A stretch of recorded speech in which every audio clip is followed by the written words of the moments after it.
जो भी वक्ता ने कहा वो उसकी अपनी राय है, जिसकी पुष्टि नेशन न्यूज इंडिया नहीं करता। जो विषय हमने यहाँ पर चुने हैं उनकी ये गंभीरता है, जितनी यहाँ पर महिलाएं आई हैं ये अपने पतियों को भी लेके आई हैं, ये खुद नहीं आई, ये खुद को लेके भी आई हैं। उनको इनका विशेष रूप से हमारे धन्यवाद है। और ये हमारे विषय गंभीर नहीं होते तो 1500 किलोमीटर से मेरे महाराष्ट्र के साथी इतनी बड़ी संख्या पर यहाँ आए हैं, इन्होंने इसकी गंभीरता को समझा है, ये इनका विशेष हमारे प्रति योगदान है। ये बहुत बड़ी समझदारी है और इन्होंने गंभीरता से इसको लिया है। हमें इस बात का कोई फर्क नहीं पड़ता कि हम एक आदमी से बात कर रहे हैं या 1000 आदमी से बात कर रहे हैं। हमारा कैडर कैंप होता है, 1 आदमी हो, 10 आदमी हो, 1000 आदमी हो, हमें तो व्यवस्था परिवर्तन करनी है तो हम हमेशा बात करते रहते हैं। ये हमारा, हमें सत्ता नहीं व्यवस्था परिवर्तन चाहिए, हम व्यवस्था की बात करते हैं। क्योंकि बाबा साहब का जो मूवमेंट है वो सेल्फ रेस्पेक्ट का मूवमेंट है, वो स्वाभिमान का मूवमेंट है। रोटी, कपड़ा, मकान, शिक्षा, स्वास्थ्य, रोजगार, सुरक्षा, न्याय, इसका हमारा आंदोलन है। कोई भी प्राप्ति बाबा साहब की हो या किसी की भी हो, अभी आपने देखी है, चाहे वो किसान आंदोलन की रही हो या हमारे SC/ST एक्ट की रही हो, बगैर आंदोलन के वो सफल नहीं हो पाए। हम उसी क्रम में आगे बढ़ रहे हैं, हम लोगों को जागरूक कर रहे हैं। जब जागरूकता लोगों में आती है तो उसके बहुत सारे परिणाम आते हैं, वो बाई प्रोडक्ट होते हैं, चाहे वो सामाजिक संगठन बने, एजुकेशनल विंग बने और पॉलिटिकल विंग भी बने। जब वो बन जाते हैं तो हमारी यहाँ गलतियाँ बहुत सारी होती हैं, हम गलतियों पर भी ध्यान देना चाहिए, क्योंकि हमारी भूल चूक है, हम उनको सुधारना हमसे ज़्यादा जरूरी है। हम अपनी गलतियों को नहीं देखेंगे तो सुधार नहीं पाएंगे, क्योंकि हम ऊपर वाला जब संगठन बना लेते हैं तो नीचे वाले पर ध्यान नहीं देते, और वो वाला जो लोगों से संपर्क होता है, जो विचार हमारी होती है, जो बाबा साहब के विचारधारा है, उसको लोगों तक जन जन पहुंचाने का जो कार्य करते हैं उसे हम भूल जाते हैं और हम दूसरे में लग जाते हैं, राजनीति में लग जाते हैं, फिर किसी और चीज में लग जाते हैं। लेकिन जो खाद पानी देने का जो कार्यक्रम उसे हम बंद कर देते हैं। साथियों, जो हमारा जो संगठन है इसकी बात के लिए हम प्रतिबद्ध हैं कि हम लोगों में जागरूकता फैलाएं और जागरूक बने। मेरे इंसाफ के राष्ट्रीय अध्यक्ष माननीय सरजीत सिंह जी, आपको ताज्जुब होगा, कई लोगों को शायद पता ना हो, अभी वो बैंक से रिटायर यदि नौकरी करते तो 2024 में रिटायर होते, वो 2024 में रिटायर होते। 8 साल पहले उन्होंने इस सामाजिक संगठन के लिए, लोगों को जागरूक करने के लिए अपनी नौकरी छोड़ दी। देखिए, छोटा काम नहीं है, कोई 10 रुपए देने के तैयार नहीं होता। उन्होंने आज वो यदि नौकरी करते 2-2.5 लाख रुपए तो कम से कम सब तनख्वाह मिलती, तो वो भी उन्होंने छोड़ दिए। सामाजिक प्रतिबद्धता है। देखिए भाई साहब, मैं सन 80 से वामसेन के साथ जुड़ा। माननीय मूलचंद जी हमारे राष्ट्रीय अध्यक्ष रहे इंसाफ के, और उन्होंने कैडर कैंप लिया था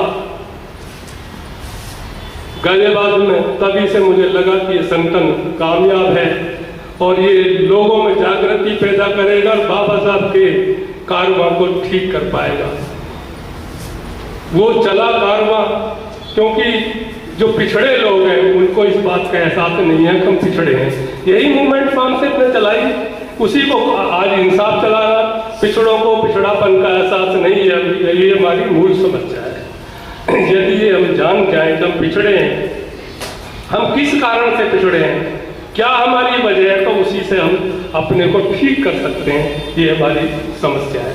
तब ये जो व्यवस्थावादी लोग हैं, जो वर्णावस्था पर जो बैठे लोग, जो हमारे ऊपर बैठे हुए हैं, किसी भी संस्था को देख लिए, जुडिशरी हो, पत्रकारिता हो, ब्यूरोक्रेसी हो, चाहे पूंजीपति हो, सब के सब इस वर्ण व्यवस्था के पोषक हैं। ये सारे वर्ण व्यवस्था को मानते हैं और इसी वजह से सारी जो समस्याएं वो खड़ी हुई है। अब देखो कैसे करते हो, कितनी चालाकी है उनके अंदर।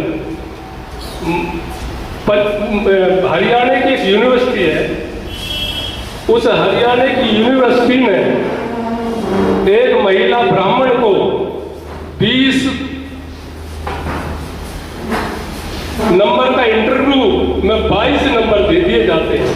कोई ऐसा संभव है क्या? 20 में से 22 नंबर दे दिए जाए, 20 में से 22 नंबर दे करके उस महिला को असिस्टेंट प्रोफेसर बना दिया जाता है और एक दलित पिछड़े महिला को उससे वंचित कर दिया। इस तरह के काम करते हैं लोग। अभी देखिए, अभी का एक केस है उड़ीसा का, एक बच्चे की माँ मर जाती है और वो आस पड़ोस के लोगों से कहता है कि मेरी माँ की लाश शमशान घाट में ले जानी है, मुझे 4 बंदे चाहिए। तो लोग कहते हैं कि तू छोटी जाति का है और तुझे हम कंधा नहीं देंगे। तो बच्चा अपने माँ को ऐसे ही खदेड़ कर शमशान घाट ले जाता है। ये वर्ण व्यवस्था ऐसे काम करती है।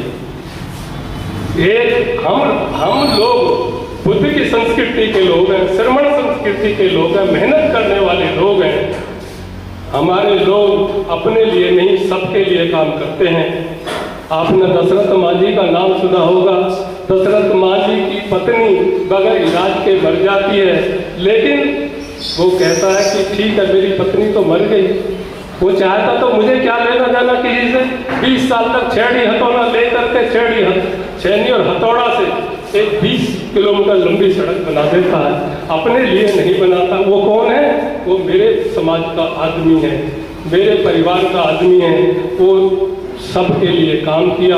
उस आदमी को प्रशस्ति पत्र भी नहीं मिलता है, वो सचमुच देगा या तो भारत रत्न का असली हकदार वही है, उसको भारत रत्न नहीं मिलता है। एक गुल्ली डंडा खेलने वाले को भारत रत्न दे दिया जाता है।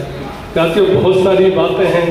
हमारा ये संकल्प है, हमारे महाराष्ट्र के साथी यहाँ पर आए हैं, हमारे और बहुत सारे साथी हैं और यहाँ पर चाचा भतीजे भी हमारा सहयोग कर रहे हैं। बहुत सारे लोग हैं, हमारे हौसले को बढ़ा रहे हैं और नए साथी हमारे महरचंद जी भी आए हैं हम लोगों का हौसला बढ़ाने के लिए। लेकिन हम भले ही उम्र में बड़े हो गए हों, बूढ़े हो गए हों, लेकिन हम बिल्कुल मन से बिल्कुल बूढ़े नहीं हैं।